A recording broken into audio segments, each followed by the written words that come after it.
Havia um silêncio pesado no deserto, como se até o vento tivesse parado para ouvir. Entre as tendas do povo de Israel, uma chama estranha queimava. Não era a chama de sacrifícios ou de louvor, mas a chama da insatisfação. Homens que deveriam servir em humildade agora murmuravam em segredo, alimentando um ressentimento que crescia como erva daninha. E no centro desse fogo estava Corá, um levita de posição, alguém respeitado, mas consumido por uma inquietação que nunca foi confessada em voz alta. Ele olhava para Moisés e Arão e via ali não líderes escolhidos por Deus, mas homens que ocupavam um lugar que ele desejava. Foi assim que nasceu a rebelião, não da justiça, mas do orgulho mascarado de razão. Uma história que poucos conhecem em detalhes, mas que carrega um dos momentos mais assustadores e reveladores da Bíblia. E antes que eu te conte tudo o que aconteceu,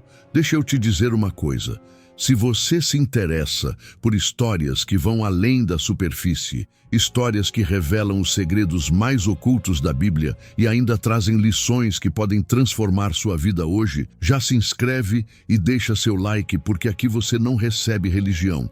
Você recebe verdades que vão fazer você enxergar o mundo com outros olhos. Corá não era um homem solitário em sua revolta. Ele convenceu Datã, Abirão e mais 250 homens de renome, líderes que tinham influência e voz. Aquilo não era um simples desabafo, era uma conspiração planejada, uma faísca pronta para incendiar todo o acampamento.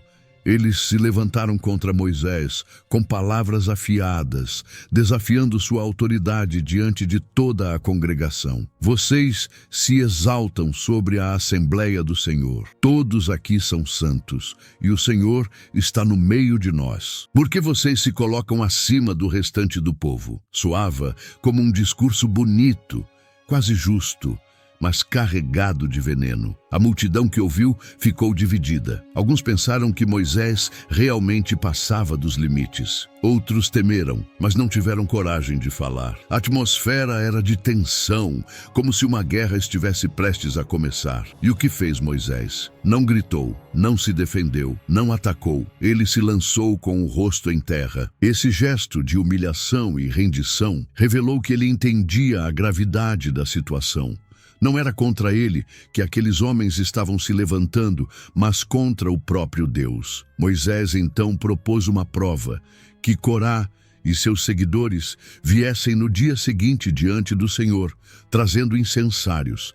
Aquele que o Senhor escolher, este será santo. As palavras ecoaram como sentença. A partir dali, não havia mais discussão, mas apenas um confronto inevitável entre o orgulho humano e a autoridade divina. Naquela noite, o acampamento inteiro foi tomado por um silêncio inquieto. Cada tenda carregava uma tensão invisível. Havia quem acreditasse que Corá venceria, que Moisés e Arão finalmente seriam derrubados. Outros tremiam diante da ideia de que o Senhor agiria de forma terrível.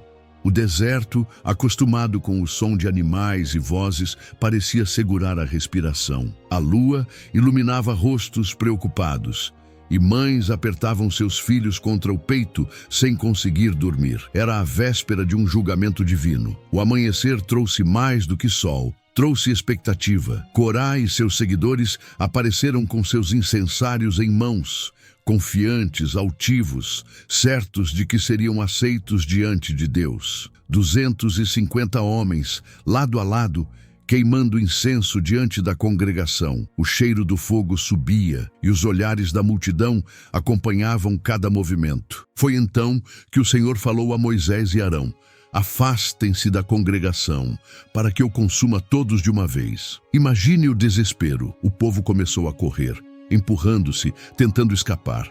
A cena era caótica. Gritos, passos apressados, poeira subindo. Corá e seus aliados, no entanto, permaneceram firmes, como se ainda acreditassem que Deus estava com eles. Mas o inesperado aconteceu. O chão, que sempre foi firme, começou a estremecer. Um som profundo, gutural, ecoou como se viesse das entranhas da terra. Fendas se abriram debaixo dos pés de Corá, Datã e Abirão. Suas tendas, suas famílias, suas posses, tudo começou a desmoronar. E diante dos olhos aterrorizados da multidão, a terra os engoliu vivos. Não houve tempo para arrependimento, não houve chance de fuga. Um abismo se abriu e se fechou, deixando apenas um vazio onde antes havia homens e famílias inteiras. O silêncio que se seguiu foi sufocante. O coração de cada espectador batia acelerado e o medo pairava sobre todos. E se isso já não fosse suficiente, algo ainda mais impressionante aconteceu. Um fogo saiu da presença do Senhor e consumiu os 250 homens que queimavam incenso. As chamas devoraram em segundos, deixando apenas cinzas e restos de bronze derretido. O cheiro de fumaça tomou o ar. Um cheiro que não se esquece facilmente, misturado com o peso da presença divina. Naquele instante, ninguém duvidava mais. Moisés e Arão não eram líderes por escolha própria, mas homens levantados pelo próprio Deus. No entanto, a dureza do coração humano é assustadora. Mesmo depois de tudo isso, no dia seguinte, o povo murmurou contra Moisés e Arão, acusando-os de terem matado o povo do Senhor. É quase inacreditável pensar que, após ver o chão engolir homens vivos e o fogo consumir líderes rebeldes, ainda havia quem culpasse os servos de Deus. Essa cegueira espiritual revela uma verdade dura. A rebeldia não nasce apenas dos olhos, mas de um coração que se recusa a se render. O Senhor, então, enviou uma praga sobre o povo e milhares começaram a cair mortos. Foi Arão, com seu incensário, que correu para o meio da multidão e intercedeu, ficando literalmente entre os vivos e os mortos, até que a praga cessou. Esse detalhe é arrebatador. Aquele mesmo incenso que foi usado em rebeldia agora era usado em intercessão, salvando vidas em vez de destruí-las. Uma cena dramática que revela não apenas juízo, mas também misericórdia. O povo estava em desespero. Homens e mulheres gritavam ao ver seus entes queridos tombando repentinamente, como se a própria vida fosse arrancada em questão de segundos. O caos tomou conta do acampamento. Crianças choravam, velhos caíam, guerreiros fortes eram derrubados sem qualquer resistência. A praga não escolhia rostos, nem idades, nem posição social. Era como se uma sombra invisível atravessasse as tendas, levando consigo milhares. E, no meio dessa cena de horror, um único homem teve coragem de se colocar entre a vida e a morte: Arão. Arão não hesitou. Com o incensário em mãos, ele correu, mesmo sabendo que a praga já avançava como fogo indomável. Cada passo era arriscado, cada movimento era uma afronta à própria morte. Mas o coração de sacerdote falava mais alto. Ele sabia que sua missão era interceder, mesmo que isso lhe custasse a vida. O incenso queimava e a fumaça subia aos céus como uma súplica desesperada. Era mais do que um ritual. Era um clamor de misericórdia, um grito silencioso pedindo que Deus poupasse o povo. Imagine a cena. De um lado, corpos caídos em silêncio, do outro, o povo que ainda vivia, apavorado, tentando entender se seriam os próximos. E ali, exatamente no meio, estava Arão, em pé, com o incensário levantado, como se sua própria vida fosse a muralha entre o juízo e a graça. A fumaça se misturava ao choro, ao pó levantado pelo desespero e à tensão que fazia o coração de todos bater descompassado. Era uma imagem que jamais seria esquecida. Um homem de pé diante da morte, representando a todos. Moisés observava de longe, mas sua fé se somava à atitude do irmão. Ele havia ordenado a Arão que fosse rápido e agora via com os próprios olhos o poder de uma intercessão. O que nenhum líder humano poderia deter, o que nenhuma espada poderia vencer, o clamor de um coração quebrantado conseguiu parar. Foi nesse momento que ficou claro para todo o povo que liderança verdadeira não se sustenta em orgulho ou em discursos inflamados, mas em humildade, oração e entrega. A praga cessou. De repente, o silêncio voltou a dominar o acampamento, mas não era mais o silêncio da expectativa, e sim o silêncio do luto. Havia corpos espalhados, famílias destruídas, lágrimas que escorriam pelo rosto de homens fortes que agora se viam impotentes. O cheiro da fumaça do incenso ainda pairava no ar, mas agora era sinal de vitória sobre a morte.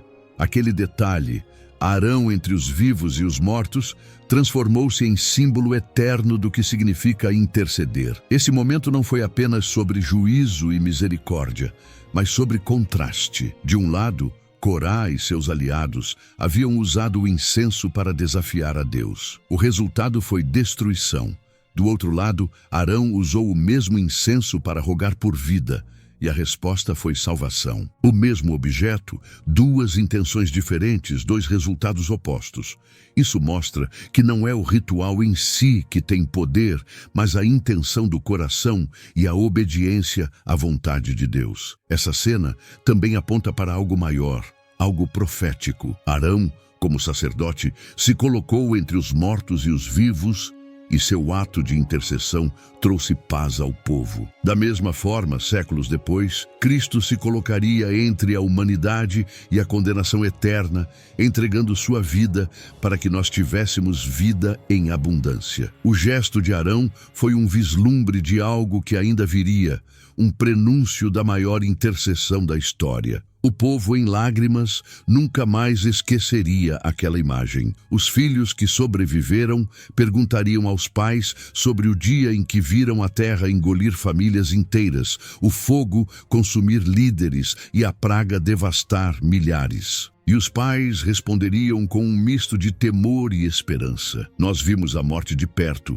mas vimos também a mão de Deus se levantar para nos salvar. Essa lembrança seria passada de geração em geração, como um alerta contra o orgulho e como um testemunho da misericórdia divina. Esse episódio também deixou clara a responsabilidade de um líder espiritual. Arão não podia se esconder, não podia fugir. Seu chamado exigia coragem, mesmo diante do impossível. E sua coragem não veio da força física, mas da certeza de que estava obedecendo à voz de Deus. Muitas vezes, o verdadeiro líder não é aquele que grita mais alto, mas aquele que se coloca no lugar mais perigoso para proteger os outros. Para o povo, restava agora uma escolha. Eles podiam continuar murmurando, correndo o risco de desafiar novamente a autoridade divina, ou podiam aprender com o peso daquela tragédia. Era como se Deus tivesse desenhado diante deles duas portas, uma que levava à morte pela rebeldia e outra que levava à vida pela obediência. A decisão estava em suas mãos. O que fariam dali em diante definiria o futuro daquela nação. E para nós, hoje, a cena continua falando. Quantas vezes nos colocamos do lado errado, alimentando reclamações, invejas e rebeldias contra Deus? Quantas vezes esquecemos que alguém já se colocou entre nós e a morte, pagando com a própria vida para que tivéssemos esperança? O incensário de Arão queimando no meio da praga é um lembrete poderoso de que ainda existe misericórdia, mas ela só alcança quem decide confiar no caminho que Deus estabeleceu. Por fim, quando a poeira baixou e os corações se acalmaram, todos sabiam que aquele não era apenas mais um episódio no deserto. Era um marco, um antes e depois na caminhada de Israel. E a memória de Arão, erguendo o incensário entre os vivos e os mortos, permaneceu viva como uma marca gravada na história, para que ninguém jamais esquecesse. O orgulho pode abrir o chão debaixo dos pés, mas a intercessão pode fechar as feridas da morte. A história da rebelião de Corá não é apenas sobre o passado, é sobre nós. É sobre o perigo da inveja, da murmuração, do orgulho que deseja posições que Deus não nos deu. Corá tinha privilégios, mas não se contentou. Ele queria mais, e esse desejo o levou à destruição. Essa história ecoa como um alerta. Quando o coração se enche de rebeldia, o chão pode se abrir debaixo de nós a qualquer momento. É um chamado à humildade, à reverência, à obediência. Agora, pense comigo. Quantas vezes você já se viu questionando os caminhos de Deus? Quantas vezes o orgulho já tentou convencê-lo de que você merecia mais? Essa história não foi registrada apenas para nos chocar, mas para nos proteger, porque o mesmo Deus que julgou Corá é o Deus que ainda hoje chama homens e mulheres para se humilharem diante dele e encontrar no serviço e não na ambição o verdadeiro lugar de honra. E talvez seja por isso que esse vídeo chegou até você. Não foi por acaso. É porque Deus ainda fala, ainda alerta, ainda ensina. Se essa história tocou seu coração, é porque há algo dentro de você que precisa ser lembrado. A vida é curta demais para gastar em rebelião, mas longa o suficiente para ser transformada pela obediência. Então, deixe sua marca agora. Curta esse vídeo, inscreva-se no canal e continue acompanhando essas histórias. Porque cada uma delas não é apenas sobre o passado, é sobre você, sobre o que pode mudar no seu presente e no seu futuro. E eu termino com uma pergunta que vai ecoar dentro de você. Se o chão se abrisse hoje, você estaria do lado da obediência ou da rebelião?